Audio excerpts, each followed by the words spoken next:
Hello everyone, my name is Yash Maheshwari and this is the perfect channel for ISC class 12th 11th students plus ICSE class 9th and 10th students.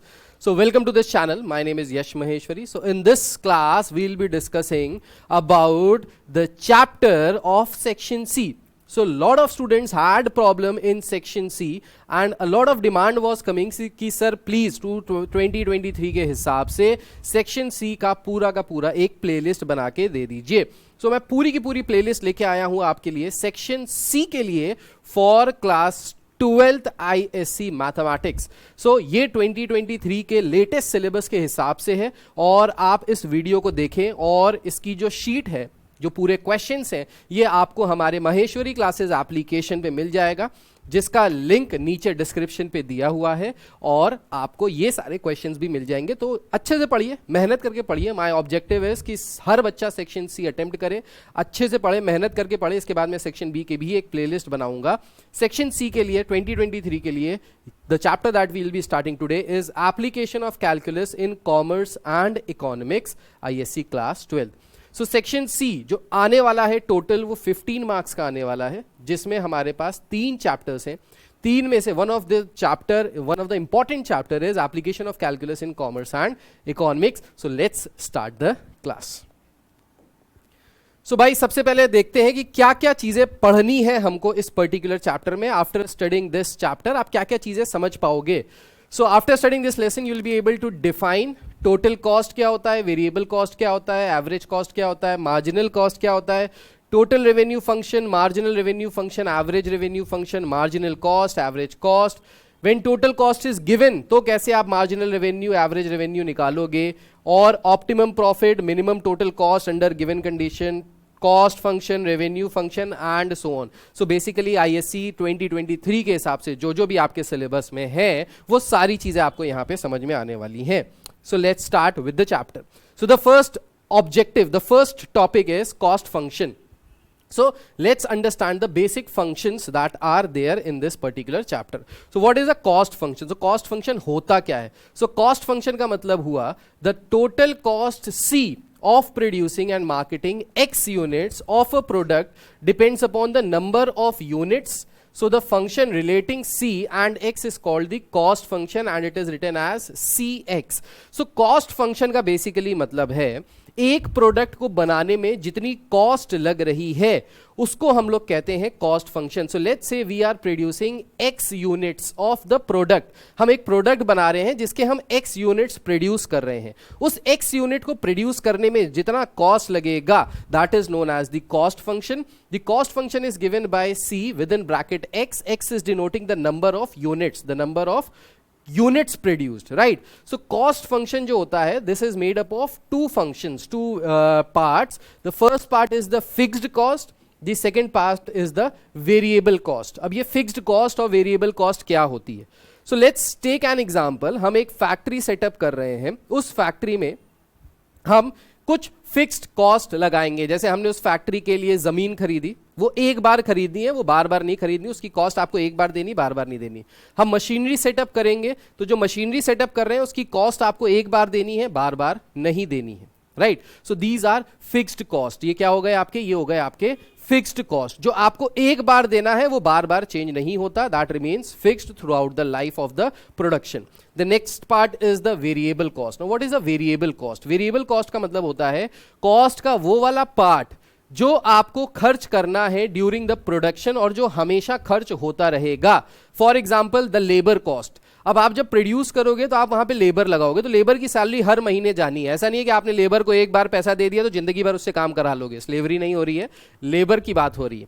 So labour की जो cost है that is a variable cost. Similarly electricity का जो bill है, आप machines को बिजली से चलाओगे, डीजल से चलाओगे, पेट्रोल से चलाओगे, so you will have to bear the variable cost. So अगर आपकी मशीन ज्यादा देर तक काम कर रही है तो इलेक्ट्रिसिटी ज्यादा लगेगी, कम देर तक काम कर रही है तो इलेक्ट्रिसिटी आपकी कम खर्च होने वाली है. सो that is the variable cost. So the cost cost function is made up of two parts, fixed cost and the variable cost. Fixed cost remains fixed throughout the life of the production. Variable cost जो होती है वो depend करती है upon the number of units produced. As you'll increase the number of units, the variable cost will increase. जैसे raw material, अब आप किसी चीज को बनाने के लिए raw material अगर ला रहे हो तो उस raw material की cost जैसे जैसे आप production बढ़ाते जाओगे raw material ज्यादा लगेगा. जब raw material ज्यादा लगेगा तो as a result आपको variable cost ज्यादा बियर करनी पड़ेगी. सो कॉस्ट फंक्शन दो चीजों से बनता है, fixed cost plus variable cost.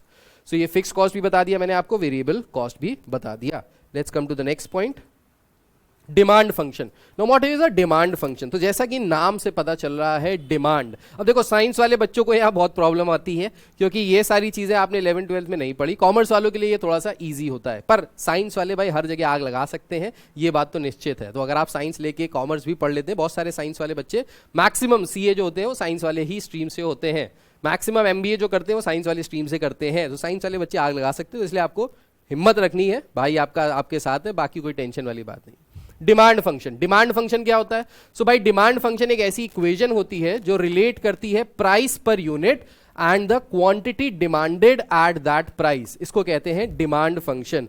मतलब कितनी यूनिट्स की डिमांड आ रही है और उन यूनिट्स के हिसाब से, उस डिमांड के हिसाब से उसका प्राइस जो है, उसके बीच का जो इक्वेशन है, उसके बीच का जो रिलेशनशिप फॉर्म होता है, that is formed by demand function. So if small p is the price per unit of a certain product, एक आप प्रोडक्ट प्रोड्यूस कर रहे हो जिसकी जो कॉस्ट आ रही है वो p आ रही है, ठीक है, p is the price, price है उसका for a certain product, and x is the number of units produced, ठीक है.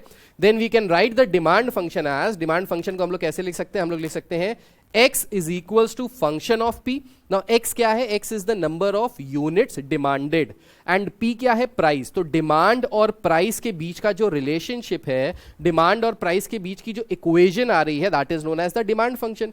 सो this can be x depending upon the price और price depending upon the number of units. तो देखो जो demand function होता है ना, वो दो चीजों पे डिपेंड करता है, कितने नंबर ऑफ यूनिट्स की डिमांड है और क्या प्राइस है. अब आपको समझना पड़ेगा, किसी चीज की अगर प्राइस बहुत ज्यादा होता है तो उसका डिमांड कम हो जाता है, वेयर एज किसी चीज का प्राइस अगर कम कर दिया जाता है तो उसका डिमांड बढ़ जाता है. जैसे आप लोगों को पता ही है भाई, फिजिक्स वाला जो है उन्होंने क्या किया, प्राइजेस इतने कम कर दिए कि उसकी डिमांड अपने आप बढ़ गई, लेकिन क्या वो क्वालिटी और वो चीज मेंटेन कर पा रहे हैं? तो वो सारी चीजें अलग हो जाती हैं, वो सारी चीजें अलग है, उसके बारे में कुछ आगे बात नहीं करेंगे, ठीक है. So basically x is the number of units produced and p is the price, जिस प्राइस पे हम उस चीज को डिमांड कर रहे हैं. दूसरा क्या हो सकता है? तो यहां पे क्या है, x is depending upon the price, that is the number of units demanded depends upon the number of the price. कि अगर प्राइस ज्यादा है तो उसकी डिमांड कम हो जाएगी, प्राइस कम हो गया तो उसकी डिमांड बढ़ जाएगी. फॉर एग्जाम्पल आईफोन 14 आया, अब आईफोन 14 आने के बाद आईफोन 13, आईफोन 12 की जो प्राइस था वो कम हो गया. एज अ रिजल्ट जैसे ही उसका प्राइस कम हुआ उसकी डिमांड बढ़ गई, ज्यादा लोग चाहेंगे कि वो प्राइस, उस कम प्राइस पे वो उस पर्टिकुलर मोबाइल को खरीद लें. The next is when price is depending upon the number of units demanded. दूसरा क्या होता है कि जो number of units demanded है वो the price is dependent on the number of units demanded. यहां पे the number of units demanded is depending upon price. तो दो अलग अलग तरीके से कहने की बातें हैं कि यहां पे देखिए, यहां पे क्या किया था, प्राइस बढ़ाया था तो नंबर ऑफ यूनिट्स डिमांडेड कम हो गई थी, प्राइस कम किया, नंबर ऑफ यूनिट्स डिमांडेड बढ़ गई. यहां पे क्या है, नंबर ऑफ यूनिट्स प्रोड्यूस्ड. अब अगर कोई चीज ज्यादा मार्केट में आ जाए तो क्या होता है, उसकी डिमांड कम हो जाती है, क्योंकि भाई वो सबके पास आ जाता है तो उसकी डिमांड कम हो जाती है. वेयर एज कोई चीज अगर मार्केट में कम है तो उसकी डिमांड बढ़ जाती है. जैसे इलेक्ट्रॉनिक व्हीकल ईवी आ रहे हैं, अब टाटा जो है वो ईवी व्हीकल्स निकाल रहा है, क्योंकि अभी ईवी व्हीकल्स बहुत कम है तो इसलिए उसकी डिमांड बढ़ रही है कि भाई लोगों को चाहिए कि भाई हमको खरीदना है. जैसे ही टाटा लॉन्च करेगा हम तुरंत के तुरंत ईवी व्हीकल खरीद लेंगे, लेकिन जब ये ईवी व्हीकल्स बहुत सारे हो जाएंगे तो उसकी डिमांड धीरे धीरे क्या हो जाएगी, कम हो जाएगी. So this is how demand function works upon the number of units demanded and the price per unit. इन दोनों चीजों पर डिपेंड करता है, right. Now revenue function. Revenue क्या होता है? रेवेन्यू का मतलब होता है किसी चीज को बेच के जितना पैसा आपके पास आया, that is known as the revenue. तो उसको क्या कहते हैं, revenue. So for example Apple ने अपने आईफोन लॉन्च किया, आईफोन 14 लॉन्च किया। अब आईफोन 14 को बेचा, जितने भी आईफोन बिके, लेट्स से पूरे वर्ल्ड में अभी तक लेट्स से 1 लाख आईफोन्स बिके हैं, तो 1 लाख आईफोन्स बेचने के बाद जितना पैसा एप्पल के पास आया, that will be known as the revenue function. उसको हम लोग क्या कहते हैं? Revenue function. So this revenue function basically depends upon the price per unit and the number of units sold. तो revenue function RX is equals to the price per unit multiplied by the number of units. भाई एक mobile अगर 1 लाख रुपए का है तो lakh mobile बेचने पे कितना पैसा आया? Lakh multiplied by 1 lakh. So 1 lakh multiplied by 1 lakh will give you the revenue function. So the revenue function is nothing but the price per unit, that is P multiplied by the number of unit sold. जितनी number of unit cell कर दी है वो होता है revenue. तो जितना सामान बेच के जो आपके पास पैसा आया, that is known as revenue. उस फंक्शन को, उसको जब हम लोग मैथमेटिकल टर्म में लिखते हैं तो that is known as a revenue function. Then we have profit function. What is a profit function? Profit function का मतलब क्या होता है? प्रॉफिट का मतलब होता है जब हमने कोई चीज बनाई कम पैसे में और बेची ज्यादा पैसे में, एज अ रिजल्ट हमको क्या हुआ? कुछ प्रॉफिट हुआ, कुछ पैसा हमारी जेब में आया, कुछ पैसा हमारे पास बचा, that is known as the profit. Right? So when SP is greater than CP, बचपन में पढ़ा है ना, SP is greater than CP, selling price बड़ा हो, कॉस्ट प्राइस कम हो, कम पैसे में हमने खरीदा हो और ज्यादा पैसे में बेच दिया हो, सो दैट इज प्रॉफिट। जैसे जमीन के केस में होता है, आप जमीन आज खरीद रहे हैं लेट्स से 10 लाख की, हो सकता है 10 साल बाद उसी जमीन की कीमत हो जाए 1 करोड़ रुपए, तो कितने का प्रॉफिट हो गया? 90 लाख का प्रॉफिट हो गया। राइट? सो प्रॉफिट फंक्शन क्या होता है? तो प्रॉफिट फंक्शन एक मैथमेटिकल फंक्शन है जिसके थ्रू हम प्रॉफिट को निकालते हैं। अब प्रॉफिट कैसे निकाल सकते हैं? तो प्रॉफिट निकालने का बहुत ही सिंपल सा प्यारा सा फॉर्मूला है। Profit function PX is denoted by RX minus CX. What is RX? RX is your revenue function. What is CX? CX is your cost function. तो आपने जितनी चीजें प्रोड्यूस की, उनको प्रोड्यूस करने में जो कॉस्ट लगी, that is your cost function. और जब चीजें आपने बेची उससे जितना पैसा आया, that is your revenue function. तो जब revenue function minus cost function करेंगे, सो दैट इज जब आप रेवेन्यू में से जितना पैसा आया उसमें से उतना पैसा हटा दीजिए जितना पैसा आपका खर्च हो गया उसको बनाने में, तो जो वो बचा हुआ पैसा आया, that is your profit function, that is your profit. ठीक है? सो ये बेसिक चीजें आपको यहां पे क्लियर हो गई। Let's move ahead. Break even point. What is a break even point? So break even point तब होता है जब हमने जितना पैसा लगाया किसी चीज को प्रोड्यूस करने में, वो जब बराबर हो जाता है with the revenue function, that is known as break even point. So break even point का मतलब है कि लेट्स से हमने आईफोन, जो एप्पल कंपनी है उसने आईफोन को बनाया, लेट्स से एक कॉस्ट, आईफोन की जो कॉस्ट आ रही है let's say that is 50,000 rupees per piece, तो 50,000 रुपए एक आईफोन पे हमारी कंपनी की लागत लग रही है। This is the money they are investing as a cost. Right? अब आपने लेट्स से 100 मोबाइल बनाए, तो 100 मोबाइल बनाने के बाद आपने जितना पैसा टोटल लगाया था 100 मोबाइल्स को प्रोड्यूस करने में, सो लेट्स से 5 लाख रुपए लगा हमको 100 मोबाइल प्रोड्यूस करने में। आपको जैसे ही वो 5 लाख रुपए वापस रेवेन्यू के फॉर्म में मिल जाएंगे, you are at a break even point. Break even point का मतलब है वो पॉइंट जिस पॉइंट पे ना ही कोई प्रॉफिट है ना ही कोई लॉस है, जितना पैसा लगाया उतना पैसा आपका वापस आ गया, that is known as the break even point. So at break even point the revenue function is always equals to the cost function, और we can say the difference between the revenue function and the cost function is equals to 0। So break even point कब होता है? जब आपने जितना पैसा लगाया, जितना कॉस्ट इन्वेस्ट किया, आपने उतना रेवेन्यू कमा लिया, that is known as the break even point. उसको क्या कहेंगे? Break even point. ठीक, आगे बढ़ते हैं भाई। So for a new product a manufacturer spends rupees, अब आ जाते हैं हमारे क्वेश्चंस के ऊपर। So this is question number 1। First question क्या कह रहा है? फर्स्ट क्वेश्चन कह रहा है for a new product a manufacturer spends rupees 1 lakh on the infrastructure and the variable cost is estimated at rupees 150 per unit of the product. The sale price per unit was fixed at rupees 200. Find the cost function, the revenue function, the profit function and the break even point. तो इस question से आपको सारे concepts यहां पे clear होने वाले। तो क्या है सबसे पहला कह रहा है कि आप कॉस्ट फंक्शन निकालिए। सो कॉस्ट फंक्शन क्या होता है भाई? कॉस्ट फंक्शन का मतलब होता है जितना लागत हमारी लगी। कॉस्ट फंक्शन 2 पार्ट्स में डिवाइडेड होता है, फिक्स्ड कॉस्ट में एंड वेरिएबल कॉस्ट में। अच्छा भाई, फिक्स्ड कॉस्ट क्या होती है? जो हम एक बार लगा देते हैं। यहां पे इस क्वेश्चन के हिसाब से क्या कह रहा है, कह रहा है कि 1 lakh rupees we have invested on the infrastructure. Infrastructure का मतलब है बिल्डिंग बनाने में, जमीन खरीदने में, XYZ etcetera etcetera, right. So the fixed cost over here is 1 lakh rupees. So cost function में फिक्स्ड कॉस्ट वाला पार्ट आ गया 1 लाख रुपीज। अब आ जाते हैं वेरिएबल कॉस्ट पे। So what is the variable cost? So variable cost is estimated at rupees 150 per unit of the product. मतलब एक प्रोडक्ट को बनाने में 150 रुपीज लग रहे हैं। Now understand, if we are producing X number of units, अगर हम X number of units produce कर रहे हैं तो एक यूनिट को प्रोड्यूस करने में 150 रुपीज लग रही है। 2 यूनिट को प्रोड्यूस करने में 150 इंटू 2 रुपीज लगेगा। 3 यूनिट को प्रोड्यूस करने में 150 इंटू 3 लगेगा। 10 यूनिट को प्रोड्यूस करने में 150 इंटू 10 लगेगा। सो एक्स यूनिट्स को प्रोड्यूस करने में 150 इंटू एक्स रुपीज लगेगा। सो this is your total cost function. तो इस तरीके से हमने निकाल लिया अपना cost function. So the first part said find the cost function. So the cost function is 1 lakh plus 150x. Let's come to the next part, second part. They are asking us to find the revenue function. Now what is the revenue function? Revenue function जितने का हमने बेचा, total सामान जितने का बेचा, जिससे पैसा आया.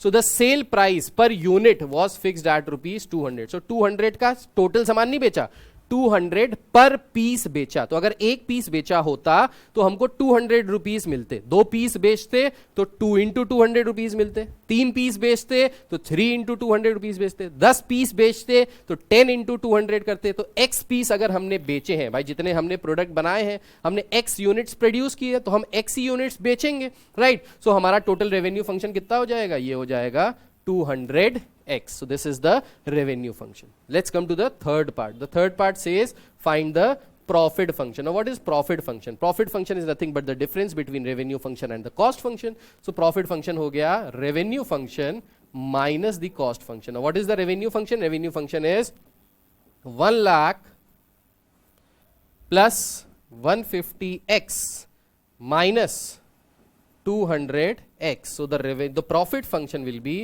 1 lakh माइनस 50x. सो जो हमारा प्रॉफिट फंक्शन आ जाएगा वो आ जाएगा 1 lakh minus 50x. Minus 50x कैसे आया भाई? 150 और माइनस 200. तो आप लाइक क्वांटिटीज को लाइक क्वांटिटी से सब्ट्रैक्ट करते हैं. छठी क्लास में सीखे थे, ये गलती मत कर देना. 1 लाख में से माइनस नहीं कर देना, होएगा नहीं, क्योंकि x है, ये x है. तो लाइक वालों को आप सब्ट्रैक्ट करते हैं तो 150 में से 200 माइनस किया, माइनस 50 आ गया. So minus 50x, 1 lakh minus 50x is the profit function. Now what they are asking in the fourth part is the break even point. So what is the break even point? So break even point means कितनी quantity हम produce करें such that उस number of quantity पे हमने जो cost लगाई है वो रेवेन्यू के बराबर आ जाए. So basically in order to find the break even point we will say that the revenue function should be equal to the cost function at break even point. So revenue function कितना है भाई? revenue function है 200x. cost function कितना है? So cost function है हमारा 1 lakh plus 150x. ठीक. Now let's find the value of x. तो x की वैल्यू निकालने के लिए इसको इधर ले जाएंगे तो ये हो जाएगा 200 minus 150x is equals to 1 lakh. So x की वैल्यू कितनी आ जाएगी? ये आ जाएगी 1 लाख डिवाइडेड बाय 50.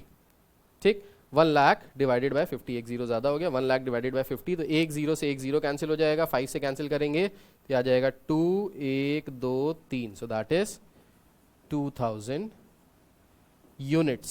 सो ये जो 2000 आया ये किसकी वैल्यू आई है? ये x की वैल्यू आई है.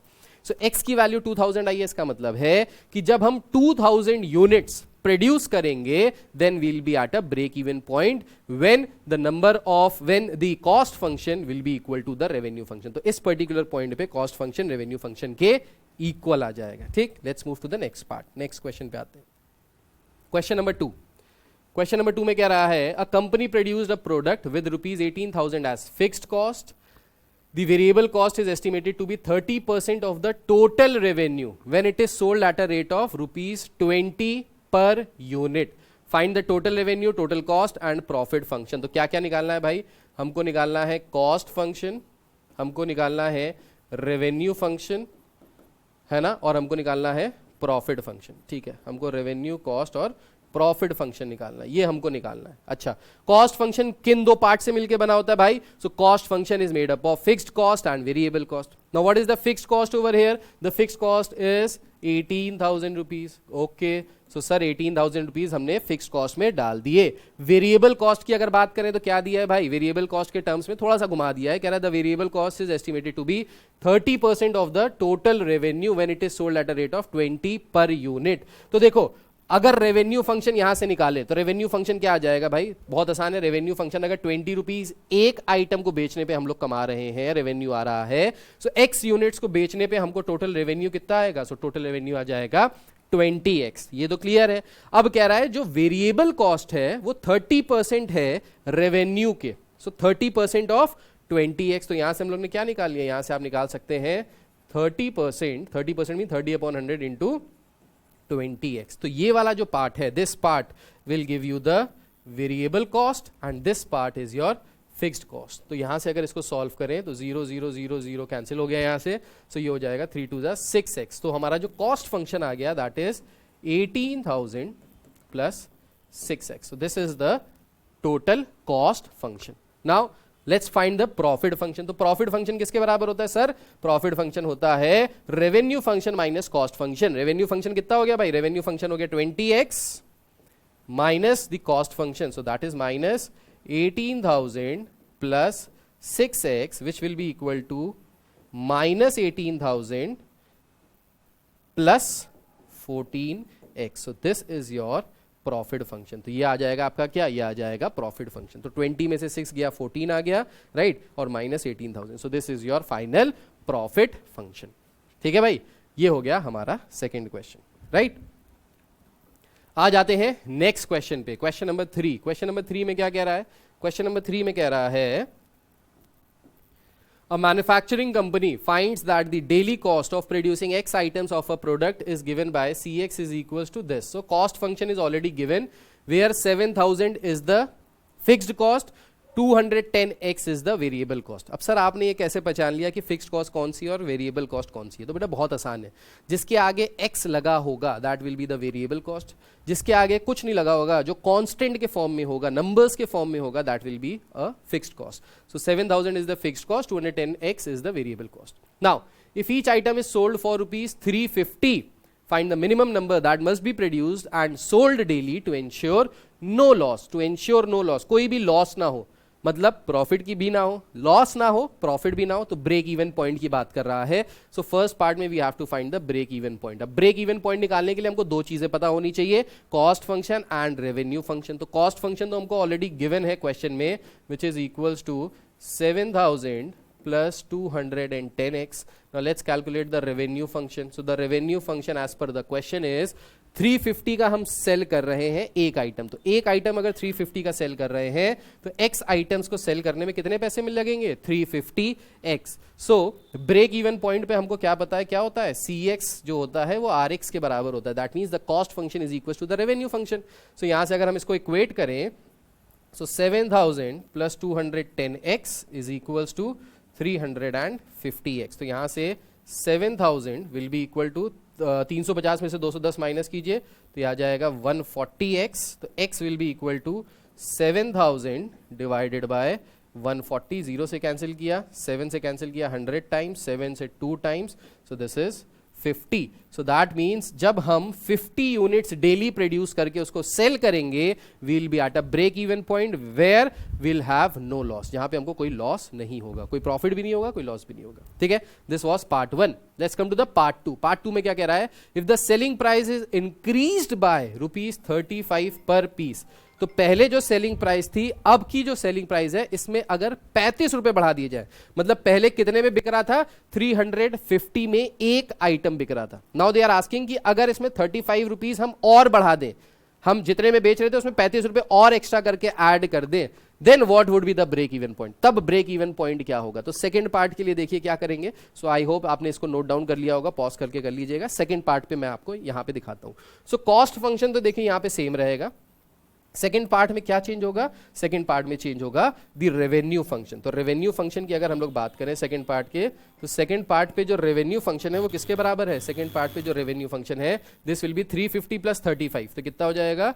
385x. So 385x is the new revenue function as we have increased the cost by 35 per piece. हर पीस पे 35 रुपीस बढ़ा दिए.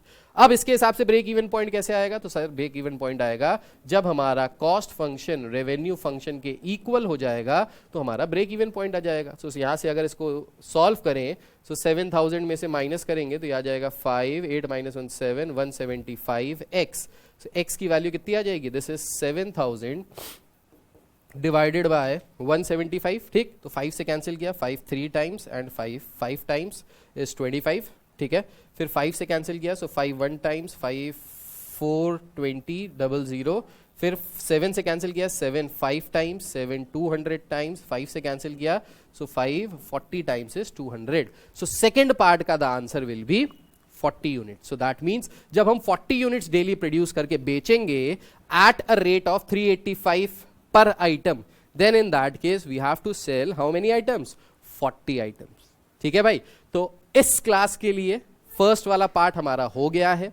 I would strongly recommend you कि आप अपनी बुक के क्वेश्चंस मत लगाएं, चाहे आप एमएल अग्रवाल कर रहे हो, चाहे आप आर डी शर्मा कर रहे हो, चाहे आप एस चंद कर रहे हो, या किसी भी किताब से अगर आप लगा रहे हैं, आपको उस किताब की कोई जरूरत ही नहीं है.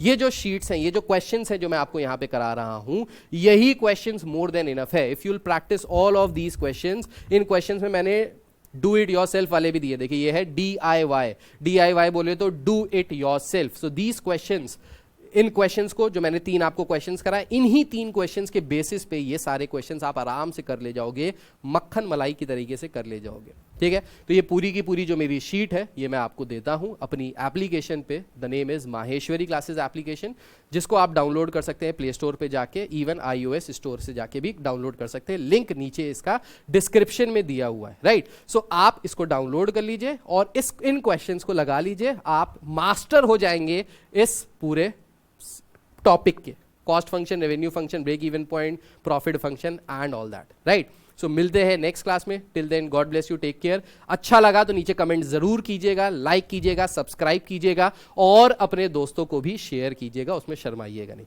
जितना ज्यादा आप सपोर्ट मुझे देंगे उतना ज्यादा मेहनत से मैं आपके लिए और अच्छा और बेहतरीन कंटेंट लेके आऊंगा. Thank you so much, take care, God bless you all, जय हिंद.